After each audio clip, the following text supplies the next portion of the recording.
Welcome back to the morning show here on Arise News with me, Katura King.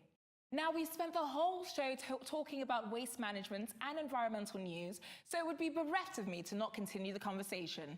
I'm joined by my wonderful guests, MAZI UKONU, FEMI OYE, and, of course, Arise's luscious Labo. So we've got a few things that I want to discuss. There are a lot of topical issues taking place in the world right now that I think, well, who better to have the conversation with than the three of you? But she's always talking with me. So I speak for the man on the street. I love it. So the first thing that I want us to talk about is something that you touched on, and it's the fact Nigeria's involvement in the Paris Climate Treaty. Now, we are supposed to be able to ban petrol and diesel cars by 2040. Is this feasible? Who says that? Well, this is supposedly the aim. This is our aim. Okay, that's actually one of the commitments. Right, but not, a global goal. Yeah, it's not to ban, actually. Right. It's to reduce by a percentage.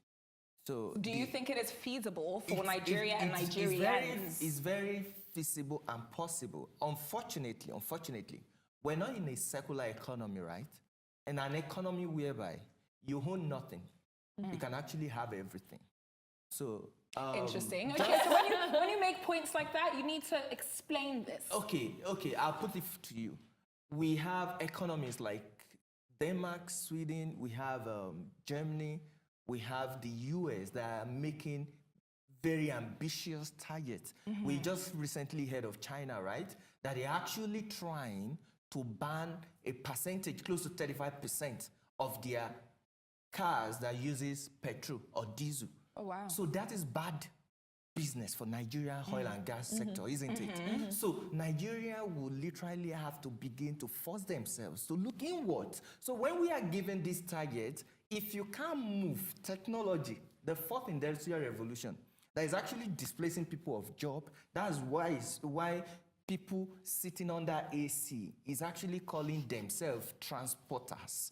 They are making more money than the taxi driver on the street trying to look for passenger, whereas other guys sitting on the code, on the computer, is actually using mobile application to connect customer to cars. Okay, but that's all well and good, but that's not the question that I asked. And I do need us to stay on topic here. Do you think that it is feasible for Nigerians and Nigeria to get to the global goal by 2040 of using cars that no longer run on diesel and or petrol? It is possible. Is it feasible? It is possible. Not is it possible, feasible. is it probable? It's probable. It's not possible. It's possible, but it's just not feasible with the trend and the pace at which we're actually going. So you're saying we're literally not doing anything? No, we're still joking. So we're really not serious yet. However, why I made the statement of having everything, owning nothing, is because technology is now forcing us today. So even though Nigeria don't want to go, I think young people, through technology, through companies like ours, we are leapfrogging. So that's why this year we just set up our own assembly line for electric vehicle, for instance. Without the government. So you're like, without you know what, without you guys, we're going. You really, just like you said it about the US, Donald Trump and the like. I mean, their counties, their state, everyone in the US supports the Paris Agreement, except the White House. Okay, that the White House does not mean that we are not moving forward. Yes. So we just need to put that in context. And also, they say young entrepreneurs, is government supporting you? I look at them, that what are you talking about? Government cannot really support that. Femi, it's my show. Stop taking control of my section. Thank you very much. Okay, let's move on. Yes, thank you. So Kenya recently banned, and now this question's for you. Yes. Kenya recently banned the use of plastic bags 2 weeks ago. Very correct. In the biggest move that we have seen till date worldwide. Very correct. What is your take on what that is going to do to their environment and then further to that, to their economy?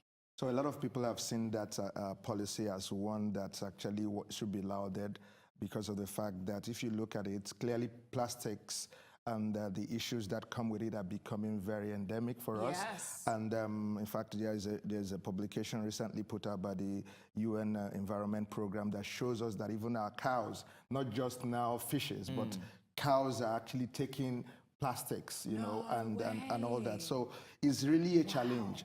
But then when you come into the context of actually a ban, people actually would argue, school of thought would say, where has really a ban helped us? You know, because when you come up with a ban, you know, you embolden the situation more. And in the context and applying it to Nigeria, it's one that we have to really look at it sensitively with regards to taking up measures that will really benefit our own economy. So FEMI what he was talked about the circular economy, and that the idea of a circular economy is where, you know, you can be able to regenerate, you know, the system, you know, such a way that it has its benefits. Yes. There is conservation involved there.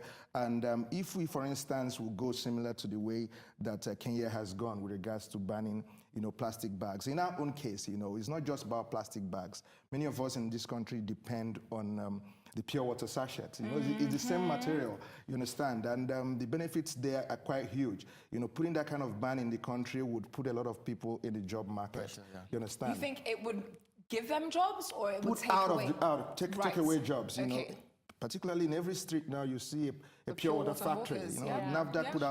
NAFDAC put out statistics some time ago and said there are 35,000 packaging water factories in the country.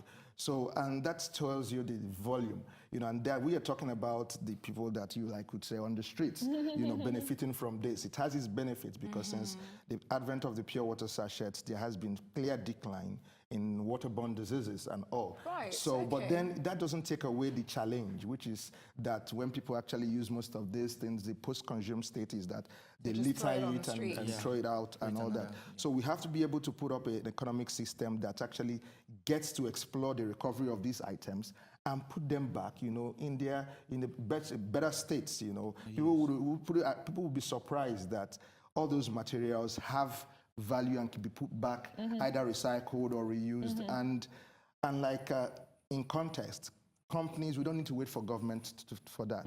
Companies, entrepreneurs, people that see the need to do this, you need to be motivated to take up the activity and start working on it. And you find out that tomorrow we'll be able to be seen or counted as one of those that are I involved totally in that. agree. I mean, for me, for example, I mean, when it comes to bags, I usually literally carry my bag around because I don't, because you know, and what we call them nylon bags. So those black bags, oh, the cost of the black nylon bag in Nigeria. Because any little thing, oh, take it, auntie, don't worry. I'm like, no, and everyone looks like me, like weird, like, sorry, you. Yeah. But the reality is, I actually do my little bits. Good. I don't know that it can make a lot of difference. But every adds little helps, because if you think that way and you think to yourself, and I've been guilty of this, that I think to myself, oh, let me just throw it on the street. My own is not going to be the one that causes, you know, the camel's back to break, but actually it could. You know, and if you think that way, and if every single person in the community is thinking that way, this is how we get these huge refuse dumps that nobody can then clear. But if we all think about it in terms of, you know, what can I do to help, however minute it might be, whether that is picking up one piece of trash or going out to do a day of service and cleaning up the whole community, every little helps. We need to all jump in and make those little contributions. Absolutely. It adds up. Okay. Definitely. So the final thing that I want to talk about, and we do have to make this quite brief, is because you're quite a controversial character, aren't you? You like to talk. We like you because you like to talk. But you have been reported as saying that the federal government needs to ban the adulterated use of solar energy entrepreneurs. What did you mean by that quote? Because you've got people, celebrities like Akon, who are lighting Africa. What do you mean by that? Okay, yeah, I made that statement, but it was picked out of context. This is what they say when they bring bots. What we're referring to is because we talked about some of the inhibitions or the challenges or the barriers to the widespread adoption of renewable clean energy. Right. It's such that the prohibitive cost of acquiring it. So you want to put a solar or you want to get into renewable energy appliances. So you say, I don't have the fund to acquire that.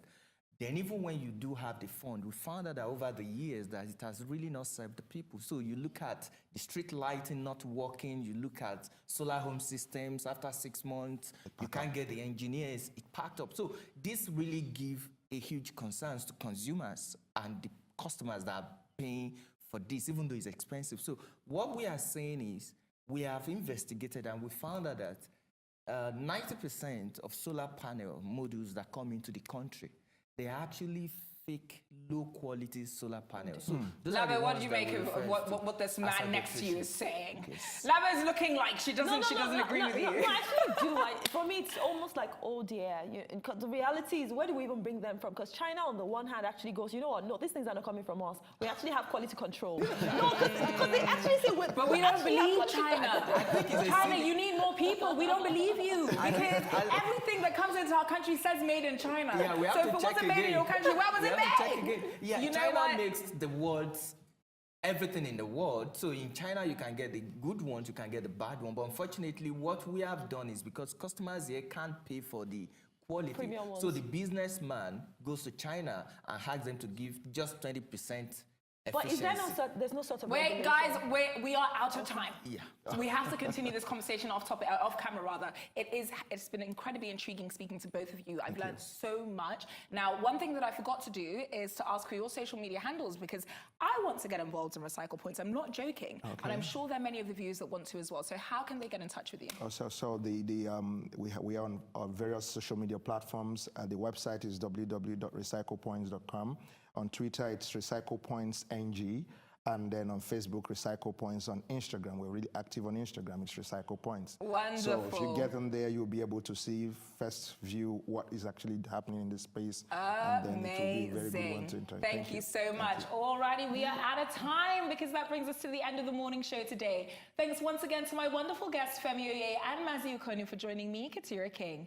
And of course, thanks to you at home for watching. From my entire team and I here in Lagos, all that's left for me to say is enjoy the rest of your morning and, of course, the rest of your day. Goodbye.